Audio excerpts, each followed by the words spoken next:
How's it going, guys? I'm here to review the Royal Rumble 2000 DVD. Appropriate that I'm reviewing it today because today is actually the 14-year anniversary of this show, so it's kind of appropriate that I ended up reviewing this DVD on this day of all days. So let's not waste any time and jump right into the video.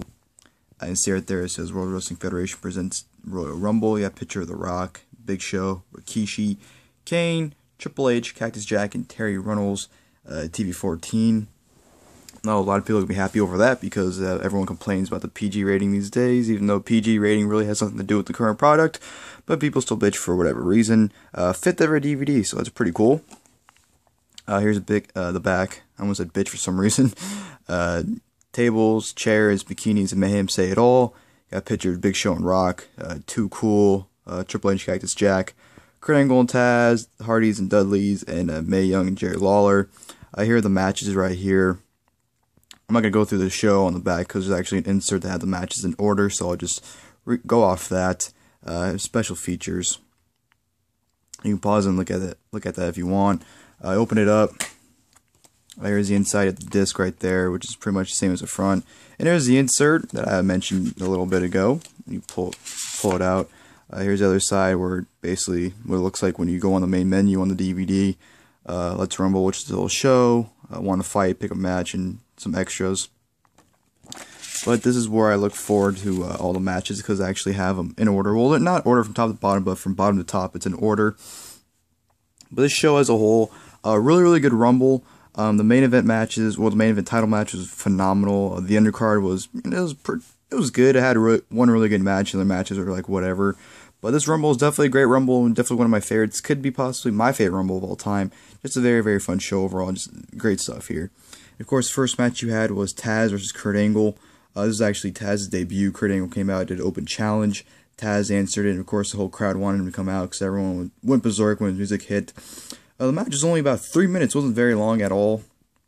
Tazz and Kurt Angle just had a little, small wrestling match. Nothing special. Tazz got the win with 3 suplexes, and he locked in the Tazz mission, and Kurt Angle passed out, and Tazz won. And this was the start of the whole, Angle complaining and whatnot. That was the start of that when he was on the feet at the time and he lost it, and he claimed that he didn't lose the match because Tazz used an illegal hold and whatnot. But for a 3-minute match, it was actually pretty good, so good stuff there. Then you had the first ever tag team table match, Hardy Boyz versus Dudley Boyz. This was awesome. This was a great match. This was definitely the best match of the undercard. Very fun stuff here between the Hardys and Dudleys. You can never go wrong with those teams, especially when you had Edge and Christian in the mix in a 3-way tag match, whatever it's TLC tables or whatnot. It's guaranteed to be a great match, and this was a great match as well. Awesome spot here when Jeff Hardy actually had, I think, Bubba Ray on a table on the ground. You know how Jeff Hardy runs on the barricade and jumps off? He did that, but when he went to jump, Bubba Ray actually threw the table into Jeff Hardy, so Jeff Hardy jumped into a table, which I thought was pretty funny and whatnot, and it was actually an elimination style, so Bubba Ray was actually the first one to get eliminated when Matt Hardy and Jeff Hardy both hit a, Matt Hardy hit a leg drop and Jeff Hardy did a splash, or vice versa. No, I think it was the other way. Yeah, I think Matt Hardy did a leg drop and Matt Hardy did a splash from, Matt Hardy did it from the ladder, and Jeff did it from the top rope onto Bubba Ray through a table, so he got eliminated first. And then Matt Hardy got eliminated second when the Dudleys powerbombed him through a table in the ring.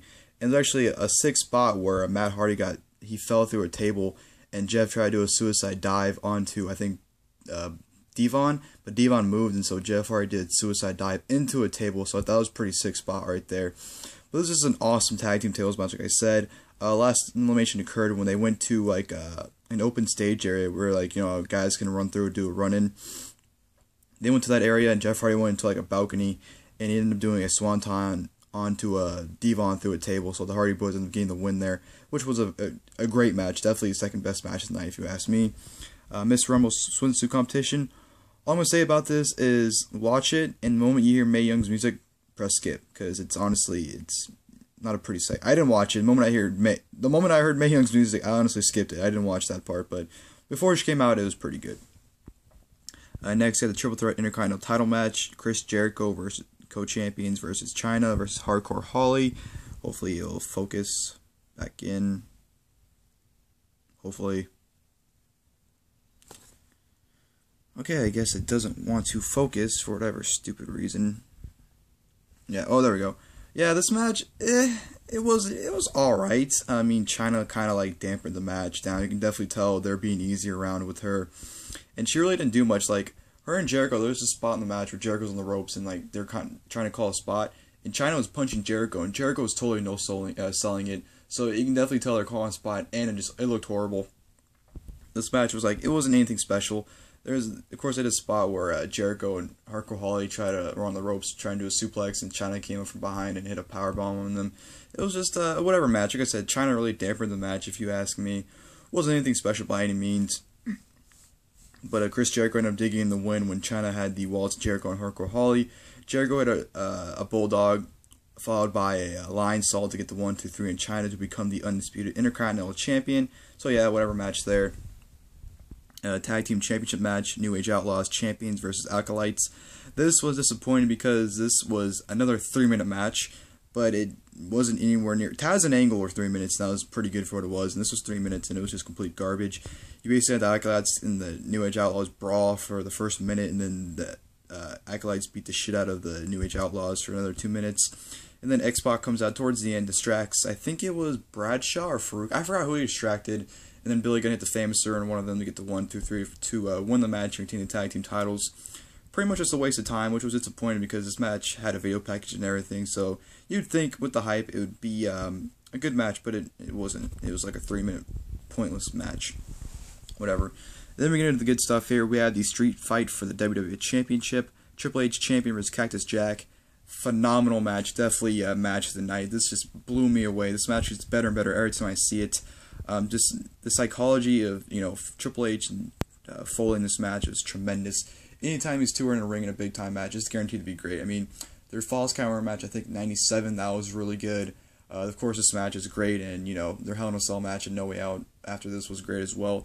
Those two just worked awesome together, and Triple H took a lot of punishment in this match. I'd actually go out and say Triple H took more punishment than Cactus Jack in this match. Like, usually Cactus Jack is the guy taking the punishment, but Triple H took a lot of punishment in this match. There's a spot where Cactus Jack suplexed Triple H onto a wooden crate, and the crate actually stuck out and stabbed Triple H right in the leg. That looked really painful. And he had a nasty gash in his leg, so that was pretty bad. He was barely able to walk around, so I was applaud to Triple H for able to continue throughout that match with that gash on his leg. But it was a tremendous match. Foley just made Triple H look like a star. Triple H took a lot of punishment. He was able to endure it and come back and win the match. There's actually a spot where I forgot what happened, if it was a DDT or if it was a suplex onto the announce table, or might have been, I don't know. I forgot what happened, but Triple H took a spot onto the announce table, and the table broke sloppily. The table wouldn't give. It looked pretty sloppy. I mean, I think Triple H had a pedigree in the table too, or tried to. And I think he tried to, but Cactus Jack countered into a backdrop. But, Triple H just took a lot of punishment in this match. They went everywhere. Cactus Jack threw him to the bricks by the entranceway. And, he took a barbed wire bat to Triple H's head like fucking 5 times. It was brutal. It was a brutal match. And, the tags got brought out at the end. Triple H hit a backdrop onto the tags and hit a pedigree on Cactus Jack onto the tags to end up retaining the championship. Phenomenal match, like I said. Just Triple H is definitely his breakout match in my opinion. And after the match, Cactus Jack attacked Triple H. He was on a stretcher and he threw him into the ring apron. Just a phenomenal match. And of course, the main event was a 30-man Royal Rumble match to determine the top contender for the WWF Championship at WrestleMania. This Rumble match was an alright Rumble match. I mean, it was good, but it wasn't like nowhere near one of the top Rumble matches of all time. Just the talent in that match didn't really matter. There's a cool spot in there with the Too Cool, like right there. You can see him right there. They were dancing. That was a cool spot until Rikishi threw him out. Rikishi went on a roll where he just threw everyone out that got in the ring, and him and Viscera went at it and ended up throwing Viscera out, so that was pretty cool. And just, the Rumble match wasn't anything that special. They, high and tie, whatever. You know what I meant. You know who I'm talking about. Did like 3 run-ins during this match for no reason whatsoever. That was kind of stupid. And you had the Mean Street Posse eliminate the Acolytes every time. Like when Farouk got in, they ran out, threw him out, and ran to the back. When Bradshaw went out there, they went in there, threw him out, and ran back to the back. So you had some random run-ins and whatnot. And this entire match, the crowd just wanted to see The Rock. They were chanting Rocky, and I think Rock came out at 24, and like at 17 or 16, they were chanting for Rocky. So they just wanted to see The Rock. And, it came out The Rock, Big Show, and X-Pac. It's kind of funny because X-Pac got, I don't know why I call him X-Pac for, but X-Pac got eliminated. But the whole, the Acolytes and the Mean Street Posse and the brawling around the stage. So the referees weren't paying attention, so X-Pac just, went back in the ring even though he got eliminated, but it didn't matter because he got thrown right back out. And came down to the Big Show and The Rock, and Big Show tried to throw The Rock out, but The Rock ended up countering it, which eliminated the Big Show, which in technicality, The Rock's feet actually touched the ground when he threw Big Show out. So technically Big Show did win this match, which would lead into their No Way Out match, saying that Big Show won. But Rock won this Rumble match, which was very predictable, so that kind of dampened the Rumble match itself. But Royal Rumble 2000, definitely a great show. Definitely go out and watch the show, buy the DVD if you can, or watch on the network when it comes out next month. Definitely a fun Rumble to watch, and it's definitely a really, really good time. So thank you guys for watching, and I'll see you guys this weekend for my Royal Rumble predictions and review video, and I'll see you guys next time.